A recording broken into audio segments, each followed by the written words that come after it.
ITIR ఇవ్వడం లేదంటూ కేంద్రంపై రాష్ట్ర ప్రభుత్వం విమర్శలు చేయడం సరికాదంటూ దుబ్బాక బీజేపీ ఎమ్మెల్యే రఘునందన్ రావు మండిపడ్డారు.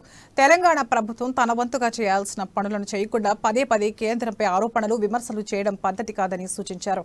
ఐటీఐఆర్ పై బహిరంగ చర్చకు రావాలంటూ ఐటీ శాఖ మంత్రి కేటీఆర్ కు సవాల్ విసిరారు. ఐటీఐఆర్ పై కేసీఆర్ ప్రభుత్వం అబద్దాలు చెబుతోందన్నారు. ఐటీఐఆర్ ను 2 విడతలుగా చేయాలని నాటి యూపీఏ ప్రభుత్వం నిర్ణయం తీసుకుందని గుర్తు చేశారు. ఐటీఐఆర్ ఇవ్వలేదు. కేసీఆర్ గారు ఉత్తరం రాసిర్రు, కేటీఆర్ గారు ఉత్తరం రాసిర్రు. ఉత్తరాలు రాస్తే వస్తాయన్న కంపెనీలు, ఉత్తరాలు రాస్తే వస్తాయా ప్రాజెక్టులు? ప్రాజెక్ట్ రావాలంటే డిపిఆర్ ఇవ్వాలి.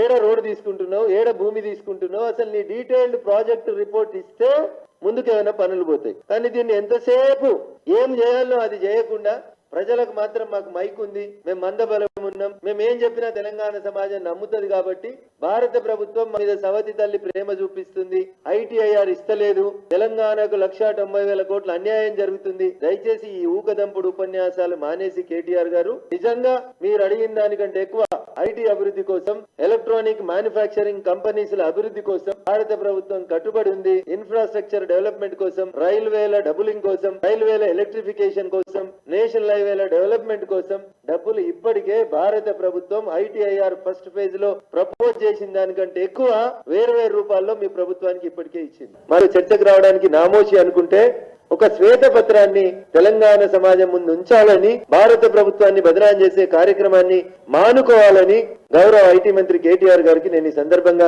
సవినయంగా అప్పీల్ చేస్తా ఉన్నాను. నీకు ఫస్ట్ ఫేజ్ కంప్లీట్ చేయమని మేము డిఫరెంట్ సందర్భాల లోపల డబ్బులు ఇచ్చిన డబ్బుల్ని వినియోగించలేదు. ఇది 2 ఫేజెస్ అన్న. 2013 నుంచి 2018 దాకా ఫస్ట్ ఫేజ్, 2018 నుంచి 2038 దాకా సెకండ్ ఫేజ్. ఫస్ట్ ఫేజ్ ఇచ్చిన డబ్బులు ఖర్చు పెట్టక ఫస్ట్ ఫేజ్ ని వేరే అవసరాలకి వాడుకొని వేరే రకమైనటువంటి డెవలప్మెంట్లు చేసి, ఇందాక చెప్పినా కదా, ఎలక్ట్రానిక్ కంపెనీలు రావాల్సిన చోట మీకు నచ్చిన అమెజాన్ కి భూములు ఇచ్చుకున్నారు. ఇంకా చాలా కంపెనీలకు ఇచ్చారు. మీరు ఒకసారి పోయి ఈసీటీ చూడండి. ఈసీటీ డెవలప్మెంట్ కి డబ్బులు ఇచ్చింది కేంద్ర ప్రభుత్వం 400 కోట్లు. ఏమన్నా చెప్తారా? చెప్పారు. So as you have not completed the first phase, DPR ఇవ్వలే, ఫస్ట్ ఫేజ్ కంప్లీట్ చేసి యూటిలైజేషన్ సర్టిఫికేట్ ఇవ్వలేదు.